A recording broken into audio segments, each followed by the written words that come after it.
Bonjour à tous, bienvenue pour un nouveau travail sur les combinaisons. On va réfléchir sur une jolie combinaison que j'ai vue il y a quelques temps. Donc comment on va y réfléchir, comment on va appréhender cette position, cette nouvelle position qui arrive. Donc première chose qu'on peut voir évidemment c'est la protection des rois. Protection des rois. Le roi blanc a l'air un peu plus ouvert que le roi noir. Bien, mais malgré tout, on voit que les pièces blanches sont beaucoup mieux placées, donc contrôlent énormément de cases, les pièces à longue portée, la dame principalement, extrêmement bien placée, et la paire de fous, les deux fous, et même la tour, voilà, toutes ces pièces-là contrôlent énormément de cases. On a l'impression qu'il y a beaucoup de cases vides, mais elles sont pratiquement toutes contrôlées.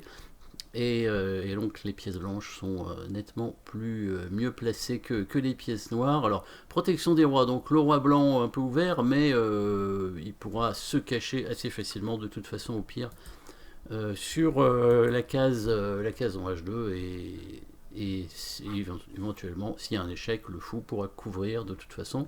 Pas de risque, la tour noire ne peut pas donner échec, on voit la dame blanche qui défend, pardon, la dame blanche ici, qui défend la case. Pareil pour la dame noire, la dame noire qui est bien placée pourtant, bien centralisée, mais pas d'échec possible. Toutes les cases de la dame noire sont contrôlées. Un seul souci, c'est le fou qui n'est pas protégé, le fou H4 qui est attaqué par la dame, c'est tout. Ce n'est qu'un fou. Parce que ici, on va attaquer le roi avec les blancs, bien entendu. On voit le fou des noirs qui est complètement bloqué. Donc déjà pratiquement une pièce de retard virtuellement pour les noirs ici. Et toutes les pièces blanches donc bien placées. On va attaquer le roi en direction du roi. Pas vraiment d'échec dans la position, on reste dans notre méthode de découp forcé, pas vraiment d'échec dans la position. Après, par évidemment le sacrifice de dame, dame prend G7 qu'on va vite éliminé, puisque après on reprend, on voit pas très bien ce qu'on peut faire. Il faut continuer les échecs, bon on sait jamais, il faut F6 échec, mais le roi va bouger et ce sera tout, donc voilà, évidemment c'est un mauvais coup, voilà, il faut F6 échec, le roi bouge, il vient ici et il n'y a plus rien, bien entendu, donc pas de dame prend G7 échec. Une menace de mat maintenant.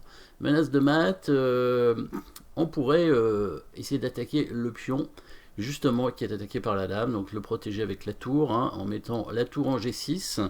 La tour en G6, ce serait évidemment une option pour menacer le mat en G7, étant donné que le pion est cloué, effectivement, puisqu'il y a le fou sur la diagonale du roi ici. Donc le pion est cloué, mais le cavalier, lui, pourrait prendre la tour. Alors évidemment, le pion pourrait reprendre, mais il y a aussi la dame qui pourrait reprendre ce pion, donc sur tour G6, avec la menace de mat. Le cavalier est là pour défendre, donc a priori, ça va pas être bon, et sur pion prend. Il n'y a pas énormément de menaces, mais la dame, de toute façon, peut prendre le pion, et du coup, il n'y a plus du tout de menaces. Et là, on a donné une qualité pour rien, donc pas de menace de mat, en tout cas, pas en un coup. En tout cas, dans cette position-là, avec le coup tour G6. Donc on va essayer de chercher autre chose, et plutôt que menacer mat, chercher simplement un gain matériel, avec une attaque plutôt sur le pion F7, le pion des côtés, avec l'idée peut-être de la tour qui attaque le pion. L'intérêt, c'est de prendre le pion protégé par le fou pour faire une attaque après à la découverte avec la tour, et puis surtout aussi que si la tour prend le pion, on menacera mat ici avec la tour et la dame, bien entendu, et puis l'attaque à la découverte qui donc pourra être extrêmement puissante. Toujours quand il y a une attaque à la découverte. Alors, le problème, c'est que ce pion, on peut pas vraiment l'attaquer. Alors avec la dame, c'est compliqué. Avec la tour, il y a le cavalier et il y a le pion.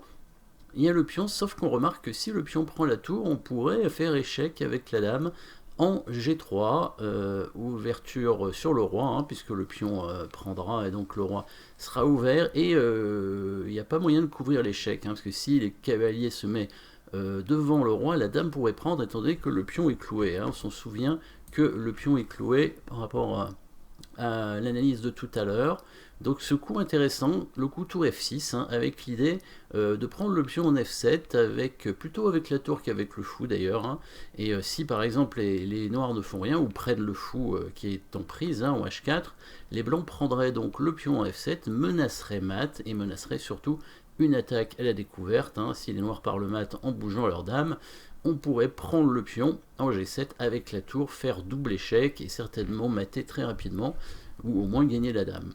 Donc une menace très très concrète, hein, ce coup tour F6, on a remarqué au départ que les noirs n'avaient pas d'échec à leur disposition, pas non plus de menace de mat, a priori, hein, la tour noire, si peut menacer mat, mais elle sera prise, hein, tour A2, menace mat, mais elle est prise, pas d'échec possible, on a vu que même si les noirs font un échec quelque part sur la première rangée, dame B1 échec, le roi viendrait en H2 et serait tranquille, donc pas de problème à ce niveau-là.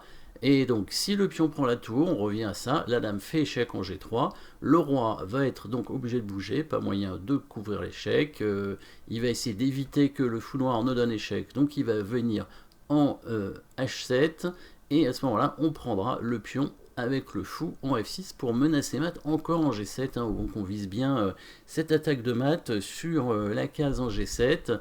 Toujours pas d'échec avec les noirs, à part l'échec en B1, toujours, mais le roi peut monter tranquillement en H2 sans problème.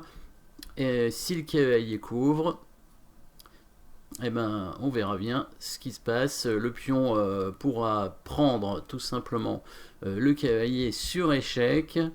Et par la suite, si le pion reprend, il y aura l'échec en C7. Et si la dame prend, on va gagner la dame. Il y a d'autres variantes et on va voir tout de suite comment ça se passe avec le coup tour F6. Voilà, tour F6. Hein, donc on a vu le début, on a vu la fin aussi, mais on va essayer de bien le montrer pour voir que c'est assez quand même spectaculaire, hein, ce qui va se passer dans cette partie. Tour F6, donc attaque donc sur le pion en F7. Les noirs prennent la tour. Donc l'échec ne donne rien, hein, pour les noirs. Hein. La prise du fou ne donne rien non plus, puisque on prend le pion et on fait une attaque à la découverte imparable, puisqu'il y a une menace de mat. Hein. Donc là, c'est fini assez rapidement. Hein. S'il tente de parer le mat en bougeant sa dame ici, on prendrait tout simplement avec la tour double échec. Et on pourrait gagner la dame, voire mater, hein, ce serait encore mieux. Hop, s'il vient en H8, on fait tour G8 échec, double échec toujours. Et là, on peut mater avec la tour. Hein. On prend même pas la dame. Voilà, et donc s'il fait échec en B1, le roi va monter en H2. Ça va pas changer grand chose. Alors les noirs peuvent tenter une contre-attaque, hein, mais ça va pas... En fait, c'est pas si dangereux, mais il y a un échec, c'est tout. Il y a un échec, c'est tout, donc on va continuer notre idée avec tour prend F7. Hein, les noirs peuvent faire échec avec la batterie tour et dame. Le roi va monter en G3, et puis c'est tout. Et puis c'est tout. Hein. Il y a encore un échec, mais c'est un échange de dames, et les blancs gagneraient au minimum le fou avec l'attaque à la découverte, même la tour en fait. Hein. Enfin, on va gagner en tout cas suffisamment de matériel pour que la position soit gagnante. Donc tour F6, les noirs ont pris la tour avec le pion. Et là, le coup attendu, c'est voilà, dame G3, échec, bien entendu, sur le roi. Donc la première chose qu'on a vue qui ne fonctionnait pas, c'était cavalier G6. Évidemment, on prend avec la dame, le pion est cloué. Hein. Hop, ici. Si le roi vient en F8, on mate. Et si le roi vient en H8, on prend en F6 et c'est mat aussi. Donc pas de cavalier G6, le roi va bouger, il va tenter d'éviter de se mettre ici, parce que sinon ce serait mat en deux coups très rapidement, avec fou prend F6, suivi de dame G7 mat. Donc le roi va être obligé de se mettre en H7, et là le fou qui prend en F6, hein, pour créer cette menace de mat. Donc qu'on a vu depuis le début, hein, cette menace de mat. Deux façons de protéger. Alors il faut soit protéger la case, soit mettre le cavalier devant, hein, parce qu'il y a une pièce devant en général, mais ici le cavalier bien entendu. Donc si on met le cavalier devant, on va prendre évidemment en faisant échec. Là, si les noirs reprennent avec le pion, il y aura 7 échecs de ce côté-là, avec toujours le mat. Bah non, c'est même mat assez vite, hein, parce que les deux fous contrôlent les deux diagonales, donc ici, bah, c'est mat, il est obligé de jouer ça. Et on prend, et c'est mat tout de suite, avec les deux fous et la dame. S'il prend avec la dame, il va perdre la dame, hein, bien entendu, avec le coup fou ici en C2, étant donné que si la dame prend le fou, il y a le mat derrière, et la dame est clouée, donc le fou va pouvoir prendre la dame, avec évidemment une partie gagnante après. Que peuvent faire les noirs? Bon, bah, ils peuvent bouger leur roi, mais bon, là, je pense qu'il n'y a pas trop de problème hein, pour gagner. On peut prendre le pion en F7, avec le pion ou avec le fou d'ailleurs, on peut prendre avec le fou pour le mater. On prend avec le fou, il est obligé de venir en F8, la dame vient en D6, etc. Hein, un coup, et puis mat. Voilà. Donc finalement, le coup cavalier G6 ne semble pas suffire pour protéger le mat. Il reste un coup, il reste cavalier E6 pour défendre la case avec le cavalier. C'est le seul coup qui reste en fait. Hein. Je pense que c'est le coup qu'il a joué dans la partie. Là, la pointe, parce qu'il y en a une. Alors ça va être... Bon, pour l'instant c'est facile, on prend simplement le cavalier avec le pion, et on remenace mat, évidemment, avec le coup dame G7, comme d'habitude, toujours la même chose sur dame G6, on a la même chose que tout à l'heure avec fou C2 qui gagne la dame. Et là, donc, un nouveau coup qui va parer la menace de mat, c'est le coup tour G8. Maintenant que le cavalier a disparu, la tour peut arriver et les noirs tentent une contre-attaque hein, sur le pion en G2 derrière. Donc, les blancs peuvent pas faire n'importe quoi. Hein, la dame peut pas bouger n'importe où. Il faut, si elle bouge, il faut parer cette menace de mat. Donc, petite chance encore pour les noirs de s'en sortir. Hein, si par exemple les blancs font dame F2 hein, pour défendre le pion et menacer éventuellement très discrètement cet échec en C2, peut-être que les noirs peuvent espérer, en faisant échec en B1, récupérer le fou après en B3, et il n'y a pas de mat tout de suite hein, pour les blancs, a priori. Il n'y en a même pas du tout en fait, hein, parce que sur dame F5 échec, la tour va couvrir en G6, et là... les blancs, ils ont quand même une tour de moins, et les noirs menacent de récupérer le pion ici, et menacent aussi toujours l'échec en G3 avec une contre-attaque, donc le mat en G2, donc attention, concrétisation, hein. C'est pour ça qu'ici il fallait voir ce qui allait se passer après le prochain coup des noirs, hein, le coup de tour G8, et la clé est quand même assez intéressante à voir, hein. Donc c'est une partie qui a été jouée, hein. C'est vraiment une combinaison d'une partie, et les blancs ont vu toute la variante, évidemment. Est-ce que vous l'avez vu? Vous pouvez mettre la pause pour trouver la suite de coups qui va arriver. Évidemment, mettez la pause pour chercher. Et moi, je vais vous montrer un petit peu donc, les coups qui ont été joués. Et évidemment, les meilleurs coups. Les blancs ont pris le pion, regardez, hop, en F7.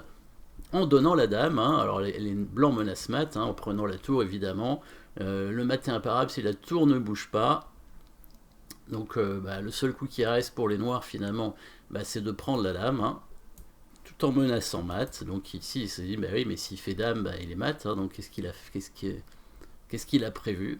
Vous l'avez vu hein, sûrement, là, vous pouvez, si vous avez pris le pion, a priori c'est que vous avez vu la suite, mais sinon mettez encore la pause et cherchez le prochain coup des blancs qui va gagner évidemment, puisque les blancs font la fameuse promotion en cavalier et ils font échec et mat.